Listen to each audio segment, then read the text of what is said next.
shackle we all fall. Freedom choked in dread we live since tyrant was enthroned.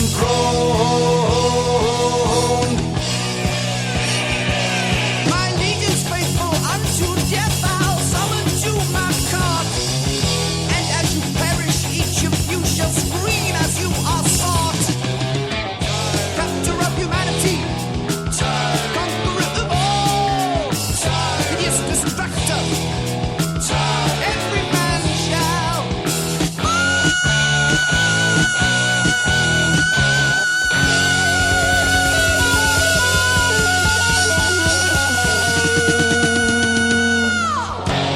You're listening to the Alternate Media Broadcast Network. Alternate as in choice. The only people who don't want to disclose the truth are people with something to hide. Let's go right to the phone lines. Mike Zullo, are you with us today?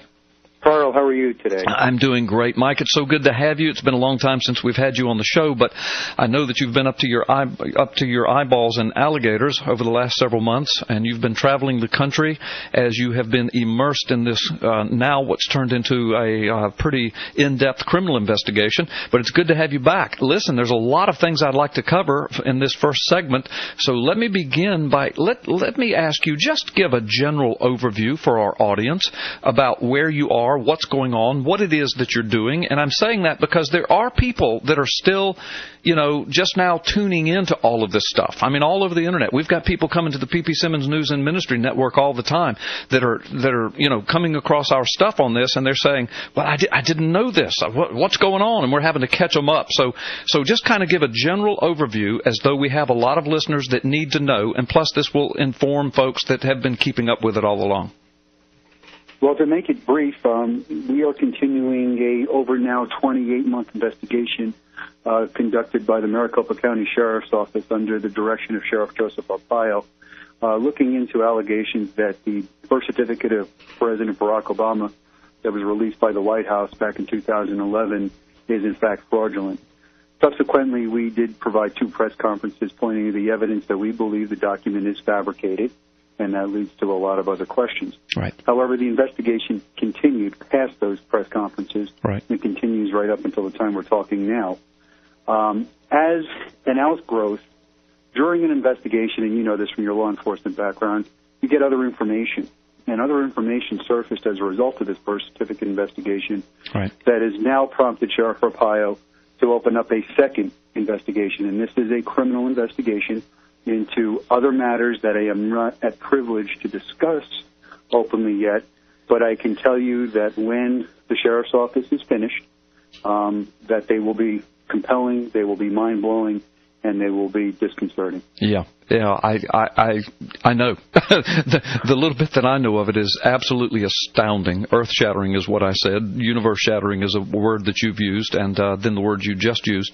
So I know that, of course, it's all over the Internet, and we've reported, and you have said, and I have said, that shooting for a March revelation date, and my understanding that's still the date we're shooting for, but I've been telling people, and you can confirm or deny this, but I've been telling people that, look, there's been no hard and fast day set, and even that March time period could shift as you continue to work, because it's my understanding, and I'm going to be very general here, you can be more detailed if you want, but it's my understanding that even recently you guys have uncovered more stuff. So, I mean, you're shooting for March, but it might even be a little delayed if you guys keep finding more and more of this heavy-duty stuff. Am I anywhere near right on all of that? You're correct, Carl. I don't know how this is all going to play out. I know that the criminal investigation that we're working on now, Sheriff Arpaio has dedicated resources and 2 full-time Maricopa County Sheriff's Office detectives, and these are seasoned pros that are working this. These are the guys that go hunt down the really bad guys. You don't want these guys trying to find you, because they will find you. Right. And I can only tell you that it's fluid, it's evolving, and it's very intense. Right. And there may be, and I haven't discussed it with Sheriff Arpaio yet, but right now, and I'm only putting it out there as a possibility, there may be actually 2 events. There may be an event held specifically for the new findings and revelations of the birth certificate that will hands down destroy any argument trying to allege that it's a credible document.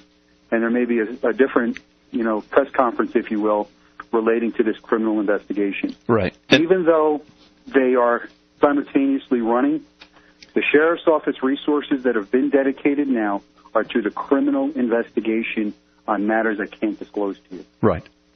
Right. Okay. And listen, I mean, who am I? I'm not giving you advice, but just listening to what you're saying, that sounds like there's some great wisdom in that by dealing with the two separately as you bring these things forward. Because even though the birth certificate issue, I think, is hugely constitutional and perhaps criminal, and it goes to the fabric of who we are as a nation. But in your investigation into that, it led into all of these other avenues that are deeply, deeply criminal, and we know that for sure now. And so it really did open up two branches of investigation. So it might set better with the public and be more palatable and understandable if you do kind of present them each separately. I don't know. Am I making sense? You are. And what it is my work with the birth certificate still goes on, and that is totally being absorbed by the Posse organization. Right. And I am here assisting on the criminal investigation with Maricopa County detectives. That's the way it's going to be. Sheriff Arpaio felt that this was the best way to utilize resources and asked me if I would assist going forward. And it's not going to be clear to the listening public until they understand the whole picture, which I'm not at liberty to discuss. Right. But even though they're separate, they're running in tandem. Right. I agree. It's difficult for some folks to grasp, and I'm not talking down to those folks because they don't know what we know, but as soon as they do know what we know, then I believe they'll understand exactly why you're doing it the way you're doing it.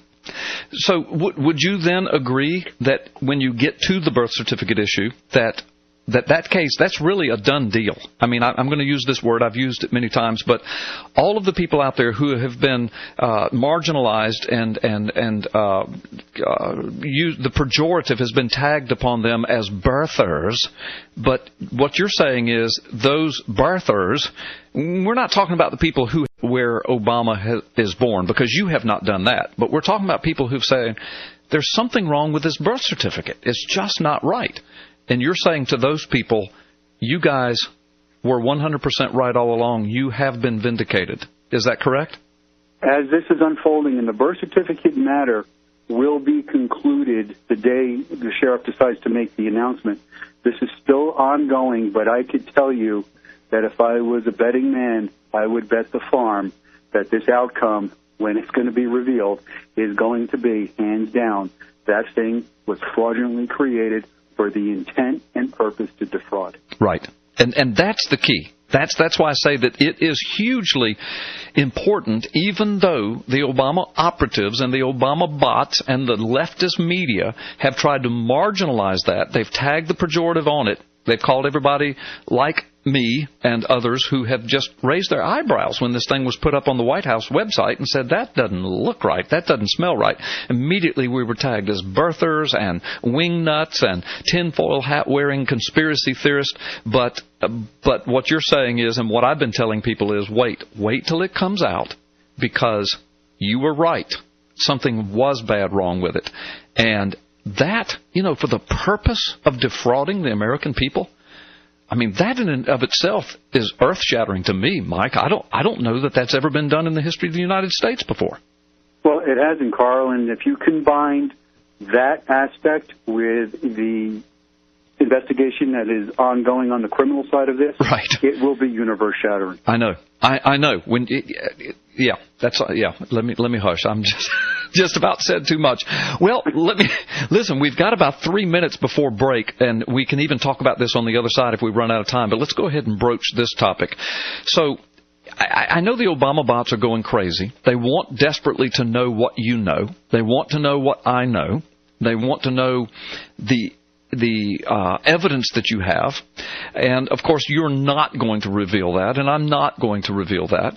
But just the other day, a couple of days ago, on Orly Tate's website, and I find this interesting because we had a caller here to the show last week who was talking about Orly Tate's and some of her investigations, and I think it was the day after or 2 days after, this letter appears on Orly Tate's website, Dr. Orly Tate, stating that, basically, I'm just going to paraphrase, that the letter was supposed to have been from me. It was signed by, get this, the Reverend Dr. Carl Gallups, MDiv. Well, whoever wrote that is an idiot, because first of all, I'm not a doctor. Second of all, I never signed my name the Reverend Carl Gallups, much less the Reverend Doctor. And MDiv stands for Master of Divinity. So if I was a doctor, why would I end it with Master of Divinity? You know, I mean, whoever wrote it is an imbecile. But they signed it, the Reverend Dr. Carl Gallups. But the gist of the letter was, supposedly I had written a letter telling Orly Tate's to, quote, stand down from her investigation. And the gist of the letter was that I was kind of representing you and Arpaio and telling her, look, I'm kind of close to Arpaio and we want you to stand down. Well, that's ridiculous at the face of it. First of all, I'm not that close to Joe Arpaio. Second of all, you and I have become friends and you're on the show, but I don't tell you what to do. I wouldn't dream of telling you what to do. And I'm not your spokesperson. I'm not the official spokesperson. I'm a radio host and a pastor and a patriot. So the whole letter was just screwy, but she thought I sent it, so she put it up there. In the meantime, Orly and I have talked, and I've written a letter, and she posted it by there wherein I confirmed I did not write the letter. But what do you make of that? Is that panic on the part of the Obots?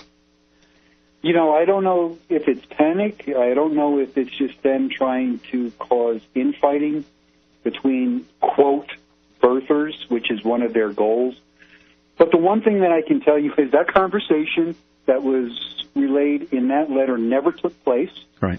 As a matter of fact, from my perspective, and I know your perspective, we commend Orly Tate for pursuing what she's pursuing. Yeah, I said that. The Maricopa County Sheriff's Office has no legal authority to pursue that stand. Right. And you guys are not connected to Orly Tate's at all, in any way. At all. Yeah. I mean, we you and I talked, Carl. We knew what the outcome was going to be before it happened. We knew what they were going to do, what right. they were going to say.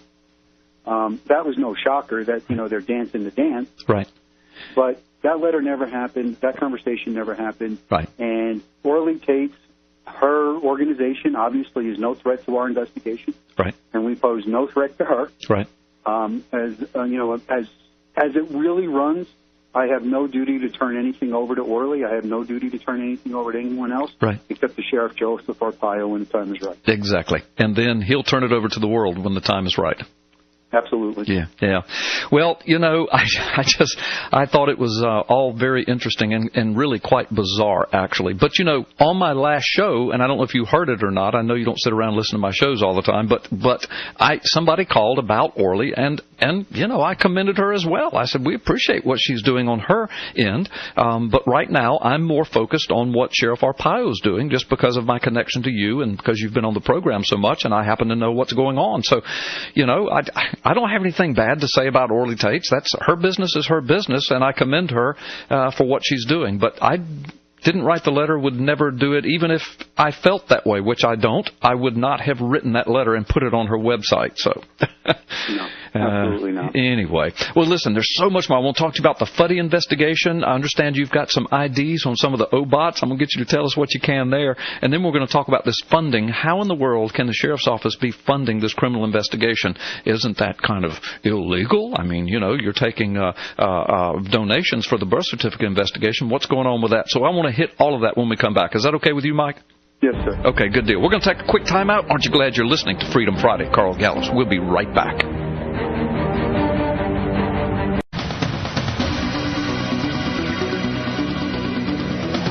Now, back to your turn on 1330 WEBY, Northwest Florida's talk radio. The phone lines are open, so call in and join the conversation at 623-1330. Welcome back